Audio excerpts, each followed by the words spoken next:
Olá, minha gente, eu espero que esteja tudo bem com vocês. Hoje é segunda-feira, dia 26/12 de 2022. E eu espero que você tenha passado um Natal abençoado com a tua família e nós vamos de notícia aqui para deixar você bem informado.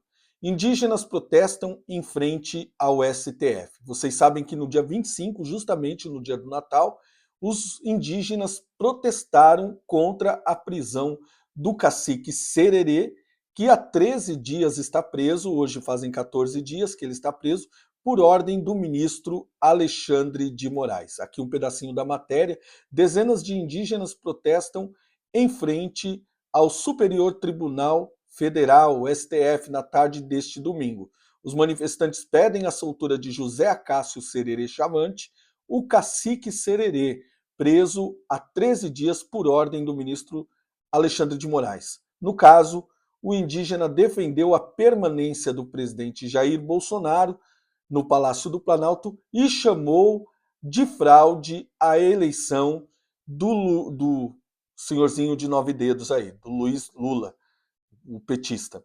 Então é o seguinte, o Sererê Chavante está preso por um crime que não tem tipicidade penal, você já sabe disso, não há crime sem lei anterior que o defina. Esse daí é o dispositivo da Constituição. Você só pode ser preso se a tua conduta for antijurídica, tiver tipicidade, né, aquele crime existir ele no ordenamento jurídico ou no Código Penal, pelo menos tem que ter a tipicidade. Ele foi preso porque ele chamou de fraude a eleição e porque ele queria que o Jair Bolsonaro continuasse no poder. Então esses manifestantes se reuniram ali e, para conter os ânimos, né, a polícia militar e a polícia federal foram chamadas. Os manifestantes disseram que permanecerão na Praça dos Três Poderes até receberem informações de Sererê. Eles alegam que estão impedidos de ter contato com o cacique, de conversar com ele, saber que está tudo bem, então eles resolveram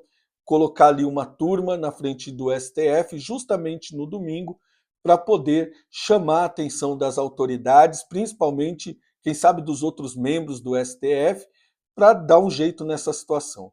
O interessante, duas coisas chamam a atenção nisso daqui. Tem um vídeo dizendo que há uma certa emissora de televisão envolvida que incitou esses índios a fazerem esse protesto e fizeram ali uma filmagem caseira com o celular. Então existe um vídeo aí circulando na internet. Não vou passar aqui porque você pode buscar depois esse vídeo sobre essa manifestação dos índios em favor do cacique Sererê. Outra coisa que eu gostaria de chamar a atenção é que o senhorzinho de 9 dedos aí, o Lula, ele já criou pelo menos mais, tinha 22, 15 ministérios, que já está indo para 37. Um deles é o Ministério dos Povos Indígenas, para mostrar como eles são realmente, assim, eles têm muita cuidado com as minorias, os povos que têm ali os direitos humanos, a cidadania de todos, principalmente dos índios. As ONGs que estavam ali na Amazônia, por exemplo, sempre defenderam os índios, sempre foram muito com afinco nessa coisa, e o Lula chegou a criar um ministério, só que não tem uma palavra em favor dos índios, então, para mim, isso daí não passa realmente de uma grande hipocrisia. Eu quero passar aqui a segunda matéria, que eu vou deixar você inteirado disso. Leia na íntegra o depoimento do preso por tentativa de atentado. Vocês sabem aí que um camarada foi preso, né? Ele é uma pessoa que veio de lá do Pará, e eles colocaram aqui, esse jornal colocou, esse site colocou, dizendo que ele é empresário, qualificou ele como empresário, mas no depoimento dele ele diz que é gerente de posto. Então quem é que está mentindo? O depoente ou a matéria? Olha, tem uma grande possibilidade de ser os dois, não vou fazer aqui juízo de valor. Segundo o George, a ideia era instalar explosivo em pelo menos 2 locais do Distrito Federal. Uma bomba seria implantada no poste, próximo à subestação de energia em Taguatinguetá, na região administrativa do DF. E aqui tem o depoimento esdrúxulo desse camarada que foi preso aí, tem a quantidade aqui de coisas que ele tinha, né? Ele foi detido com 1 fuzil, 2 revólveres, 3 pistolas, 5 munições explosivas e munições e um uniforme ou uniformes camuflados. Eu quero aqui ler aqui rapidamente junto com você para você ver se tem pé ou cabeça esse depoimento pego dessa pessoa que realmente, ó, moro na cidade de Xinguá, no estado do Pará, e trabalho como gerente de posto de gasolina. Desde a eleição do Bolsonaro, eu passei a apoiá-lo por acreditar que ele é um patriota e um homem honesto. Então, você nota que tudo, parece que toda narrativa quer envolver de alguma forma duas coisas: o nome do presidente Bolsonaro e também a questão dos manifestantes. Veja só, em outubro de 2021 eu tirei minhas licenças para adquirir minhas armas. Ele está falando aqui dos CACs. Então veja só, a narrativa, o que o rapaz fala, ele já usa o nome do Bolsonaro e já ataca também essa questão dos CACs, né, que realmente é muito visado pela esquerda, porque a esquerda quer fazer o quê? Desarmar a população e fazer desencarceramento em massa. Então isso daí realmente são coisas que vão chamando a atenção da gente. O que me motivou, abre aspas para ele, a adquirir armas foram as palavras do presidente Bolsonaro, que sempre enfatizou a importância do armamento civil, dizendo o seguinte: um povo armado jamais será escravizado. E também a minha paixão por armas que tenho desde a juventude. Ele está dizendo que ele foi incitado pelo Bolsonaro a comprar armas. Após o segundo turno das eleições, agora ele envolve o ato dele, não somente com a questão dos CACs, do manifestante, do nome do Bolsonaro, e agora ele coloca a eleição. Após o segundo turno das eleições, eu passei a participar dos protestos no Pará. Está envolvendo também os manifestantes que protestaram de forma pacífica e ordeira. E vim para Brasília com a minha caminhonete Mitsubishi Triton, levando comigo 2 escopetas calibre 12, revólveres, aí coloca aqui um monte de coisa, e munições, e dinamite, enfim. Desses itens, o único que eu não tinha licença para possuir eram as dinamites que eu tinha comprado R$ 600 de um homem do Pará que me trouxe os explosivos quando eu já estava em Brasília. Olha, é tão absurda essa história. Ele está dizendo que tudo que ele estava, o arsenal que ele estava com ele faz questão de enfatizar que tudo tinha licença. A única coisa que não tinha eram os explosivos. Eu também não possuo a guia de transporte para armas, caso fosse parado pela polícia na estrada. E eu também não tenho autorização para transportar isso aqui. A minha ideia era acionar o ProArmas para justificar a minha participação em alguma competição de tiro. Olha, gente, realmente é muito estranho isso aqui, é tendencioso. Ele está dizendo, tem um jeito que eu posso fazer, que eu declaro que eu estava carregando aquelas armas, eu digo que eu estava indo para uma competição de tiros. Rapaz, isso aqui é muito esdrúxulo. A minha ida até Brasília tinha como propósito participar dos protestos que ocorriam em frente ao QG do Exército e aguardar acionamento das Forças Armadas para pegarem armas e derrubar o comunismo. Primeiro, que não tem comunismo ainda no país. Segundo, que ele envolve o QG, as pessoas que estão ali, senhoras, crianças, nessa barbaridade que está passando na cabeça desse camarada. A minha ideia era repassar parte das armas, das minhas armas e munições a outros CACs que estavam acampados no QG, assim que eu fosse autorizado pelas Forças Armadas. Ele está dizendo que lá no QG tem um monte de gente armada nas entrelinhas.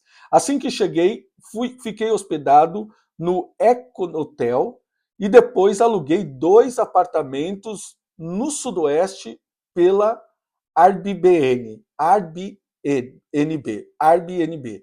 Durante o período em que eu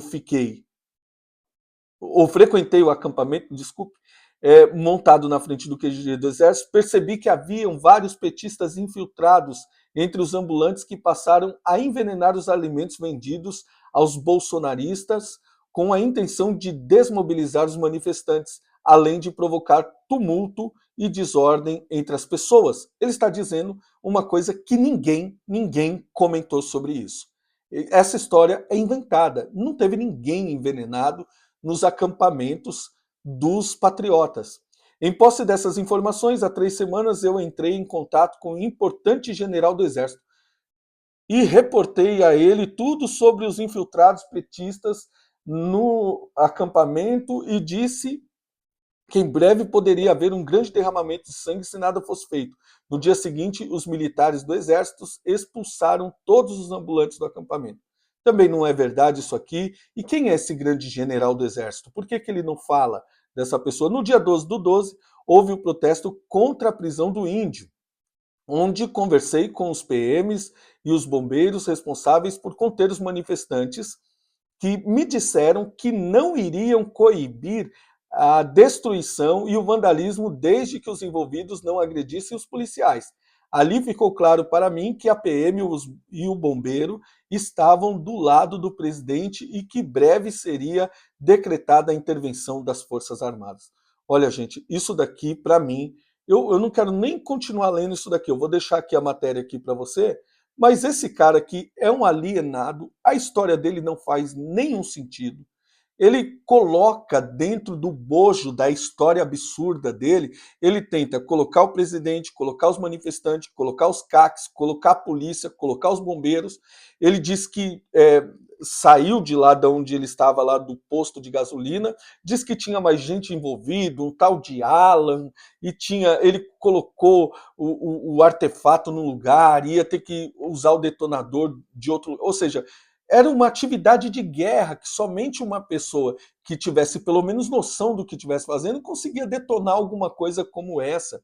Na verdade, isso daqui causa uma grande confusão e tenta trazer para os manifestantes, os patriotas e o presidente Bolsonaro, tentando colar uma pecha de que há um genocida, entre aspas, um fascínio, essas coisas que eles chamam o presidente, eles tentam concatenar com essas coisas. Eu estou fazendo isso daqui, eu estou deixando esse vídeo aqui para você ter noção de que ambiente nós estamos pisando e com quem nós estamos lidando. Então, é muito forte o que está acontecendo na nossa nação. Eu quero pedir para você se inscrever aí no canal. Antes, porém, eu quero trazer aqui alguns comentários que aparecem aqui no canal, e pelo menos 2 ou 3 comentários de forma muito sucinta e rápida, eu queria compartilhar com vocês e até respondendo a pessoa.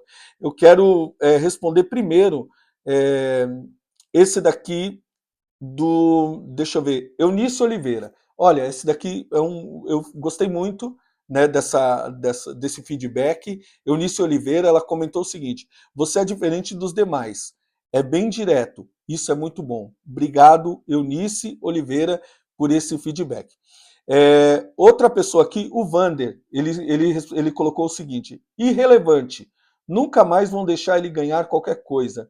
Isso se estiver preso, tá na cara que vai ser uma condenação atrás da outra. Quando eu coloquei que o Congresso estava blindando o Bolsonaro na questão da elegibilidade para ele poder concorrer às outras eleições, o Vander colocou que isso é irrelevante, essa é a opinião dele, que eles nunca mais vão deixar o Bolsonaro concorrer a nada. Qual seria a sua opinião com relação a isso?